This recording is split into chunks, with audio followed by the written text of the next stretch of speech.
Brazil দলটা যেন দিন দিন ডুবে যাচ্ছে হতাশার সাগরে।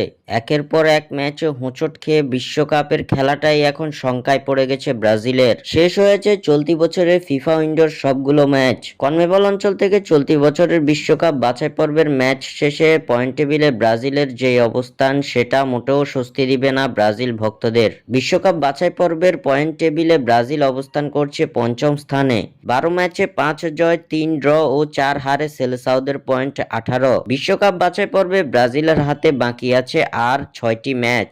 যে 6 ম্যাচে সেলেসাওরা মাঠে নামবে আগামী বছর মার্চ থেকে শুরু হবে 2026 বিশ্বকাপ বাছাই পর্বের বাকি থাকা ম্যাচগুলো। তবে 2026 বিশ্বকাপে কোয়ালিফাই করতে হলে ব্রাজিলকে পেরোতে হবে কঠিন বাধা, কারণ ব্রাজিলের সামনে প্রতিপক্ষ হিসেবে রয়েছে আর্জেন্টিনা ও কলম্বিয়ার মতো দলগুলো। তবে এবার এর মাঝে ফিরেছে স্বস্তি। ব্রাজিল শিবিরে এলো সুখবর। বিশ্বকাপ বাছাই পর্বে ব্রাজিল তাদের পরবর্তী ম্যাচ খেলবে 2025 সালের মার্চ মাসে। সেখানে তাদের প্রতিপক্ষ কলম্বিয়া ও আর্জেন্টিনা। মূলত এই দুই ম্যাচ দিয়েই ব্রাজিল শিবিরে ফিরতে যাচ্ছেন নেইমার জুনিয়র। ব্রাজিলের দুর্দশা কাটাতে ও সেলেসাওদের বিশ্বকাপের যাত্রা মসৃণ করতে ইনজুরি কাটিয়ে সেলেসাও স্কোয়াডে যোগ দিবেন নেইমার। এমন খবরই নিশ্চিত করেছে ব্রাজিল ফুটবলের সর্বোচ্চ নিয়ন্ত্রণ সংস্থা সিবিএফ, যা স্বস্তি দিচ্ছে নেইমার সহ ব্রাজিলিয়ান ভক্তদের। স্বাক্ষর থেকে সাদবিন ইসলাম।